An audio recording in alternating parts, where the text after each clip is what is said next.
Eu preciso que você fique comigo até o final, amém? Porque eu vou dar um spoiler de muita coisa do que pode acontecer quando você se dispõe a viver e a fazer a vontade de Deus. Eu quero dar um panorama de muita coisa do que pode acontecer com você que escolheu viver a vontade de Deus para a sua vida. E eu creio que tem gente assim aqui, amém? Ih, 3 pessoas. Eu creio que tem pessoas aqui essa noite que querem viver a vontade de Deus na sua vida. Você está aqui, sim ou não? Quantos aqui tem projetos diante de Deus ainda para serem realizados, irmão? Então, se você tem esses projetos, você precisa ficar comigo até o final dessa mensagem. Você precisa prestar atenção em tudo que Deus está separando para a gente. Porque se esse é o seu caso, você precisa conhecer a história de um líder que não se acovardou diante da vontade de Deus para a sua vida, ainda que isso parecesse ser muito difícil. Ainda que isso parecesse ser impossível, ele não voltou atrás. Hoje, na verdade ontem, completou um ano que eu estou à frente da nossa igreja. Um ano ontem completou de que eu assumi, oficialmente a Igreja Batista Mutondo como presidente. E aí quem pregou naquela ocasião, foi uma sexta-feira, foi o pastor Vanderlei. Mas no domingo seguinte, eu preguei uma mensagem baseada em um líder que me inspira muito. E é nesse líder que eu quero pensar com você hoje. Um líder que precisa ser referência para todos aqueles que querem viver as vontades de Deus. Abra só, por favor, a sua Bíblia. No livro de Neemias, capítulo 2, versículo 17 e 18. Há um ano atrás, a gente falou sobre o início de um projeto que Neemias tinha se colocado à disposição para realizar. Neemias se levantou para executar esse projeto. E naquela ocasião de um ano atrás, o tema da mensagem foi agentes de transformação. Deus está levantando agentes de transformação para mudar a nossa cidade, irmão. Para mudar a nossa casa, para mudar a nossa vida. E o texto, esse não é o texto base, é só o que eu preguei ano passado, no primeiro domingo, como pastor da igreja. E fala assim: então eu lhes disse, vejam a situação terrível em que estamos. Jerusalém está em ruínas e suas portas foram destruídas pelo fogo. Venham, vamos reconstruir os muros de Jerusalém para que não fiquemos mais nessa situação humilhante. Também lhes contei como Deus tinha sido bondoso comigo e o que o rei me tinha dito. E eles responderam: sim, vamos começar a reconstrução. E se encheram de coragem para a realização desse bom projeto. Esse texto foi o texto que eu preguei há um ano atrás, falando sobre essas características de Neemias para o início de uma jornada que Deus estava colocando diante dele. Deus levantando homens e mulheres. Neemias foi um homem que teve iniciativa. Nesse texto você vai ver isso. Sabe por quê, meu irmão? Provavelmente Neemias, se ele esteve em Jerusalém, teve poucas vezes. Mas viver, ele nunca tinha vivido em Jerusalém. Nem nascer, ele tinha nascido em Jerusalém. Porque nesse tempo, o povo já estava sendo escravo durante 70 anos. Então provavelmente Neemias nasceu no exílio. Mas ele ouviu falar sobre aquilo que estava acontecendo em Jerusalém. Ele soube que os muros de Jerusalém haviam sido destruídos completamente. E diante dessa situação, o coração dele se incomoda. O coração dele se aperta. E ele toma iniciativa. Meu irmão, nós precisamos de um povo que tome iniciativa, amém? Quantas coisas você tem percebido destruídas na nossa cidade, cara?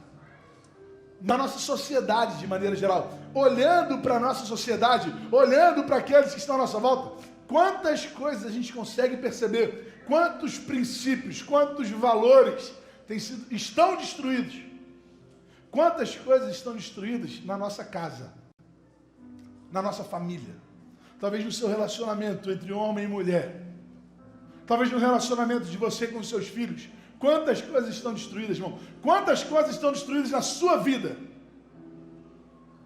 É preciso ter iniciativa para mudar. É preciso ter coragem para tomar a frente e escolher algo diferente, algo novo. A iniciativa quem toma é você. Naquela mensagem, há um ano atrás, eu falei isso. Sobre a importância de homens e mulheres que tomem a iniciativa. Que se posicionem. Porque saber o que está ruim, todo mundo sabe, não é? Todo mundo que passava na frente de Jerusalém sabia que as coisas não estavam boas. Mas Neemias chama um povo. Apresenta para o povo. Porque a obra de Deus não é feita de instrumentos, amém? A obra de Deus não é feita de estrutura, irmão. Tudo que a gente está fazendo aqui não seria nada se você não estivesse aqui dentro. A gente poderia se reunir numa tenda, a gente poderia se reunir debaixo de uma amendoeira, amém? Tudo isso é instrumento. O reino de Deus não é feito por coisas, por pessoas. E Neemias começa a mobilizar pessoas, mas por último ele fala assim, ó, e também lhes contei como Deus tinha sido bondoso comigo. Tudo aquilo que Deus tinha feito, porque nenhum projeto vai à frente se não for através da dependência de Deus, irmão. Nada. Tudo que a gente está vivendo aqui, irmão, é fruto da misericórdia de Deus. É fruto do benefício de Deus sobre a nossa vida. Esse foi o início, sabe? O início da jornada de Neemias, quando ele esteve com o povo, lá assim, no primeiro momento. E foi a palavra que Deus colocou no nosso coração há um ano atrás. Mas o tempo passa. O tempo passa e aquilo que é projeto vai se realizando. E conforme os projetos se realizam, a gente vai conhecendo as dificuldades. Não é? A gente vai conhecendo os desafios, a gente vai conhecendo aquilo que na verdade é o nosso empecilho. Eu quero ler um texto com você, agora do meio da construção que Neemias se engajou. No meio desse desafio de Neemias. E nesse texto a gente vai ver um empecilho, nesse texto a gente vai ver um empecilho, uma estratégia, uma pessoa sendo diligente, sendo precavida. Você vai ver um povo e você vai ver uma causa. Neemias capítulo 4. Neemias 4, versículos 13 e 14. Você pode ler para mim? Vamos juntos? Por isso,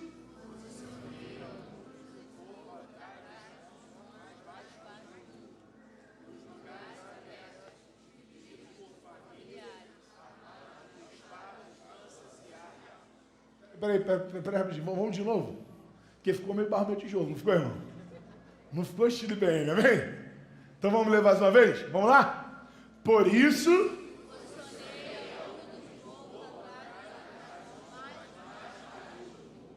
nos lugares abertos, divididos por famílias,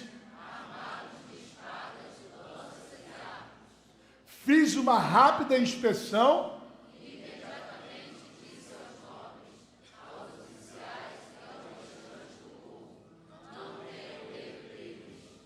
Lembre-se de que o Senhor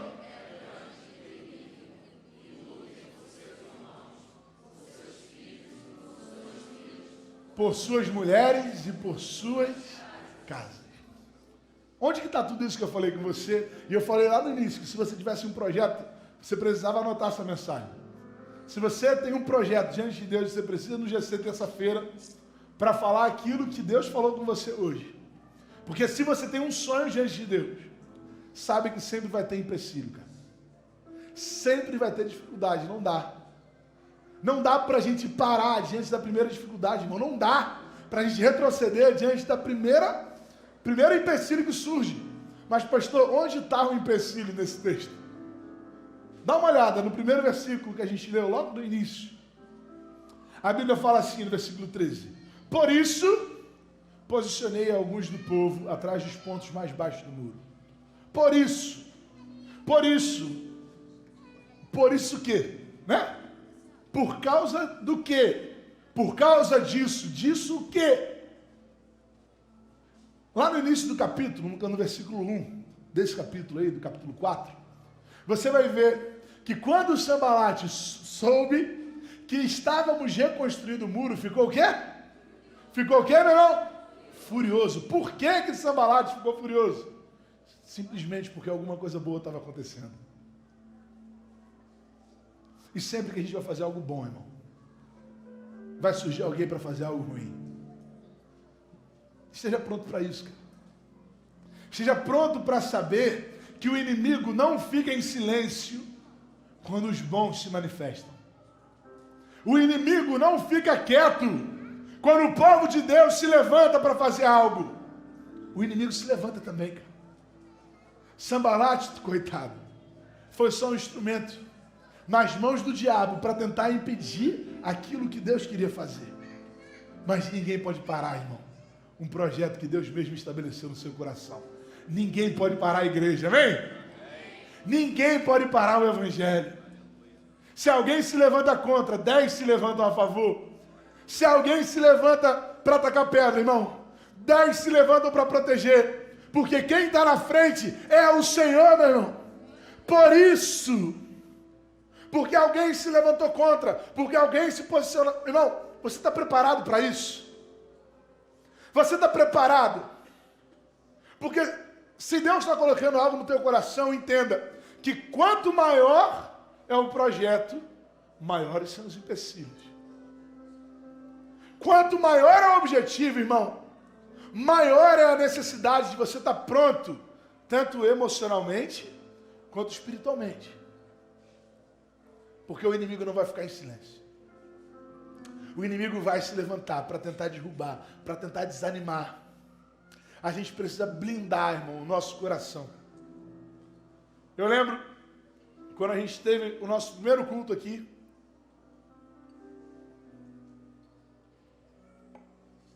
depois da nossa festa, e eu falei com os irmãos, irmãos, nós precisamos blindar o nosso coração. Sabe por quê? Porque sempre existe o mais. Sempre existe o porém. Sempre vai ter alguém que vai falar assim, poxa, a igreja está muito bonita, né? Está legal, está cheia, mas... Poxa, tem tanta coisa boa acontecendo, né? O GC é muito legal, eu acho o GC muito bom terça-feira. Porém, irmão, não tem porém. Deus está fazendo, irmão. Quem está agindo é Ele. Então blinda o seu coração. Guarda o seu coração para saber que palavras contrárias vêm também. Blinda o seu coração para saber que tem gente que não fica feliz simplesmente quando coisas boas acontecem. Não incomodava nada Sambalate, irmão. Nada. É só porque tem gente que não aguenta ver coisa boa acontecendo. Mas Deus agiu. Deus fez a obra de Neemias. Amém? Deus está fazendo a obra na nossa igreja, irmão. Deus está agindo em nosso favor. E é Deus quem vai fazer a obra na tua vida também. É Ele quem vai fazer. Esteja pronto. Esteja pronto para os empecilhos, esteja pronto para as dificuldades, esteja pronto para as palavras contrárias. Guarde o seu coração. E tenha uma estratégia. Porque Neemias tinha uma estratégia. Por isso, por causa dos empecilhos, por causa daqueles que se levantaram contra nós, eu posicionei alguns do povo, versículo 13, atrás dos pontos mais baixos do muro, nos lugares abertos, divididos por famílias, armados de espadas, lanças e arcos. Se você tem um projeto, se você tem um sonho, também tenha uma estratégia. Também tenha a maneira como isso vai acontecer. Tenha também um planejamento. A palavra do Senhor fala lá em Provérbios, capítulo 21, versículo 5. Algo que a gente precisa muito guardar no nosso coração. Os planos bem elaborados levam à fartura, mas o apressado sempre acaba na miséria. Vamos ler mais uma vez? Lê junto comigo, vamos lá? Os planos bem elaborados levam à fartura, mas o apressado sempre acaba na miséria. Neemias sabia o que queria. Neemias sabia o que almejava. E estava buscando a maneira disso acontecer. Estava criando um plano para que as dificuldades que surgiram não parassem aquilo que Deus já tinha colocado no coração dele. Ele ainda estava no meio, irmão. Ele ainda estava fazendo com que tudo acontecesse. Você precisa de uma estratégia. Você precisa saber o que você quer, amém? Porque se você não sabe o que você quer, qualquer coisa serve. É, né? Para quem não sabe o que quer, qualquer coisa tá bom, irmão. Mas quando você sabe, é diferente, cara. Quando você sabe, algo te move. Mas é também necessário prudência. A Bíblia nos ensina a ser prudente. A Bíblia nos ensina a tomar cuidado, a sermos diligentes. Como assim, pastor? Olha lá o versículo 13. Por isso,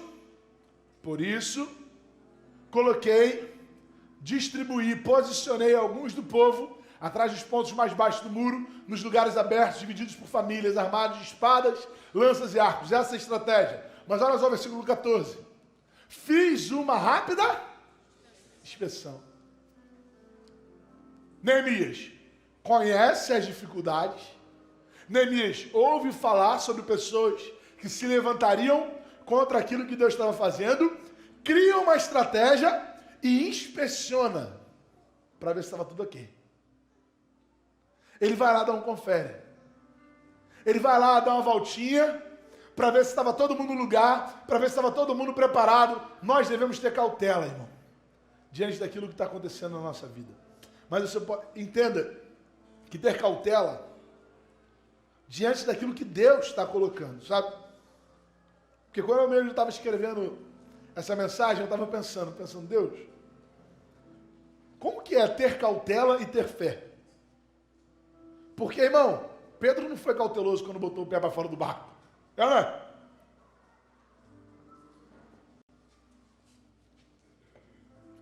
Como ter cautela e ter fé? A nossa cautela, irmão, é mais do que saber se algo vai dar certo ou errado. Isso não é a missão. Saber se dá certo ou errado não é sobre questões circunstanciais. É sobre questão daquilo que Deus está falando. Amém? Está conseguindo entender? Você ter certeza de que é que é exatamente aquilo que Deus quer para a sua vida. Essa é a cautela. É essa a questão que eu estou falando. Porque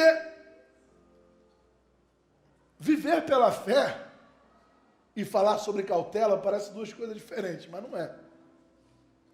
É viver, ou melhor, entender o que Deus quer e ter cautela para que aquilo ali aconteça plenamente. Porque quem faz é Ele, irmão. A Bíblia fala lá em Eclesiastes que aquele que somente observa o vento nunca vai o quê? Nunca vai semear. Porque as circunstâncias nunca serão ideais, cara. Nunca. Nunca. Alguém que casou com muito dinheiro? Casou com muito dinheiro. Tinha muito dinheiro para casar. Quem está casado aí? Levanta a mão. Você tinha muito dinheiro para casar? Falou assim, cara, eu estou com tanto dinheiro, que eu acho que eu vou casar. Alguém? Falou assim, poxa, eu não estou aguentando mais dinheiro na conta bancária. Vou arrumar um casamento para ver se gasta, ver se arruma uns fotógrafos, um salão de festa caro, bastante salgadinho para comprar. Às vezes as circunstâncias são adversas, cara. Mas a gente tem que ter cautela dentro daquilo que Deus colocou no nosso coração. Ser diligente, ser prudente, para que o plano que Deus colocou aí, você falou para mim que você tem, para que ele seja executado. Neemias também tinha um povo, cara. Neemias tinha os empecilhos, que fazem parte de um projeto, não tem para onde fugir. Neemias tinha uma estratégia. Neemias era alguém prudente dentro daquilo que Deus estava colocando ele para fazer. Mas Neemias tinha um povo, irmão. E isso faz toda a diferença. Isso faz toda a diferença. O texto que a gente leu fala que depois de inspecionar, lá no versículo 14, depois de inspecionar, de dar uma rápida inspeção, ele imediatamente disse aos nobres, aos oficiais e ao restante do povo. Neemias, primeira coisa que Neemias foi fazer foi falar para a liderança. Foi contar para a liderança aquilo que estava acontecendo, a estratégia, a visão. Depois ele veio e conta para o povo. Compartilha com o povo. Meu irmão, Guarda uma coisa. De repente, pode ser que o seu coração seja enganado diante de tudo que a gente está vivendo e atrelar tudo o que está acontecendo aqui a uma pessoa. E talvez, sem querer, você fale até que é por causa do pastor Hugo, cara. De repente, até sem perceber, você fala assim, não, pô, pastor Hugo está fazendo isso, aquilo, irmão. Não é pastor Hugo, cara. Não é pastor Hugo. Porque nenhum líder faz nada sem um povo. Nenhum líder faz nada se não tiver gente boa do lado dele, cara. Nenhum líder faz nada se não tiver gente temente ao Senhor, que acredita na visão. Ele foi lá. Neemias compartilhou com a liderança. Compartilhou com o povo. E o povo que construiu os muros, cara. O povo que estabeleceu. Dá uma olhada no versículo 6 desse capítulo 4, que você vai entender o que eu estou falando. Nesse meio tempo, ou seja, nesse momento em que ele soube que a obra estava em risco, fomos reconstruindo o muro, até que em toda a sua extensão, chegamos à metade da sua altura. Pois o povo estava o quê, irmão? Me ajuda a ler essa parte, por favor, me ajuda a ler essa parte. Pois o povo... Irmão, não é sobre Neemias, é sobre um povo que vive, que entende a visão. Sobre um povo, irmão, que olha para um galpão abandonado e fala assim, vai dar. Amém? Sobre um povo que olha para uma festa, faltando 2 semanas e fala assim, não dá para, vai dar. Sobre um povo que chega numa sexta-feira aqui, irmão, arranca ferro, arranca entulho, arranca tudo, lava em 4, 5 horas. Sobre um povo que celebra culto em um púlpito de barro, porque acredita no que está acontecendo. É mais do que um líder, irmão.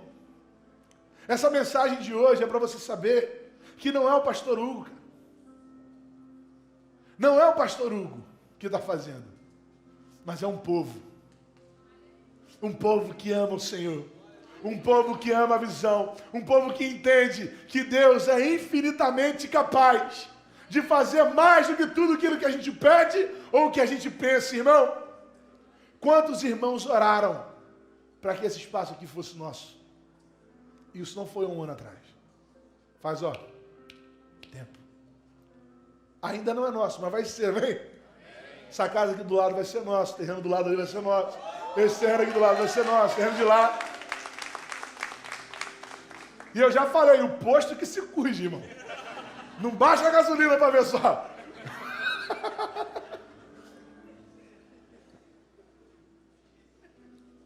É sobre isso, irmão. Sobre um povo que acredita, um povo que ama, um povo que está totalmente dedicado ao trabalho. Um líder sem um povo não é nada. Um líder sem um povo não é nada, cara. Pessoas conseguem existir sem um líder, mas um líder não consegue existir sem um povo. Não consegue existir sem pessoas. Por isso, irmão, parabéns para você, cara. Pelo que você tem vivido, pelo que você tem acreditado. Neemias apresenta a visão de Deus ao povo. E o povo se dedica, mesmo estando cansado. Versículo 14. Neemias fala, não tenham medo. Não tenham medo. Lembrem-se que o nosso Deus é grande e temível. E lutem por seus irmãos e irmãs. Lutem por seus filhos e suas filhas. Lutem por suas mulheres e as suas casas. Porque é isso que move você. Meu irmão, a igreja está lotada, irmão. A igreja está cheia de gente. Sabe quantas vezes a gente fez panfleto para divulgar a igreja? Nenhuma. Sabes quantos posts a gente patrocinou para as pessoas saberem da igreja pela internet? Até hoje, nesse 1 ano, uns 2, eu acho que do musical, né? Só do musical ou teve mais? Do aniversário. Sabe quantos cantores vieram aqui para a gente mobilizar, fazer aquela mobilização, aquele negócio, aquele rebuliço no mutondo? Nenhum, cara.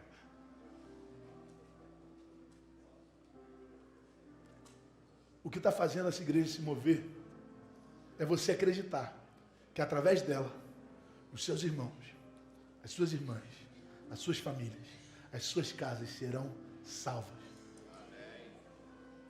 O que está fazendo essa igreja andar é que você tem uma causa, irmão. Assim como Neemias tinha. Nós temos pelo que lutar. Nós temos pelo que lutar. E nós sabemos que vamos vencer. Nós sabemos que é Ele que vai sustentar a nossa obra. Porque é Ele quem está à frente de tudo, irmão. Mesmo diante do cansaço. E a gente cansa, cara. Não tem jeito não. Um ano. Irmão, a gente está desde setembro. Praticamente desde o dia 22 de setembro, fazendo o mutirão todo sábado. Praticamente todo sábado. Ou para quebrar, para levar entulho, para trazer de volta, para limpar. Praticamente todo sábado, desde o dia 22 de setembro, irmão. Você acha que não cansa? Claro que cansa. É óbvio que cansa. Mas a gente tem uma causa. Olha o versículo 10 do capítulo 4. Porque isso não é novidade para a gente, não. Enquanto isso, o povo de Judá começou a dizer: os trabalhadores já não têm mais forças. E ainda há muito entulho. Por nós mesmos não conseguiremos reconstruir o muro. Sabe o que moveu aquele povo? A causa. Sabe o que fez aquele povo vencer o cansaço? A causa. Sabe o que vai fazer a gente vencer, irmão? A causa. Porque nenhum voluntário chega aqui 4 horas, 4:30 da tarde, se não entender o porquê está fazendo. Irmão, você nunca vai conseguir servir em nenhuma área se você não entender aquilo que te move. O que nos move é a visão de que Deus vai usar esse lugar para salvar as nossas vidas, para salvar os nossos filhos, os nossos maridos, as nossas esposas. Vai usar essa casa para salvar os nossos amigos. E eu creio, irmão, que Deus nos estabeleceu aqui para salvar a nossa cidade, cara. Eu creio que a nossa igreja vai ser uma igreja extremamente relevante na nossa cidade. Porque existe um povo que ama o Senhor aqui. Existe um povo que entende aquilo que Deus está fazendo. Não desista, irmão. Não desista. Porque tudo que está acontecendo aqui, está acontecendo através de você. Tudo que Deus está fazendo aqui, Ele está fazendo porque pessoas como você se disponibilizaram para fazer algo novo. Qual é o desejo? Qual é o sonho que está no seu coração? Qual é o anseio que você chegou aqui hoje? Qual é o projeto que está engavetado? Guarda sempre que vai ter um empecilho. Você precisa de uma estratégia. Você precisa de cuidado. Você precisa ter cuidado. Você precisa de um povo. Mas principalmente você precisa de uma causa. E a nossa causa é o Evangelho.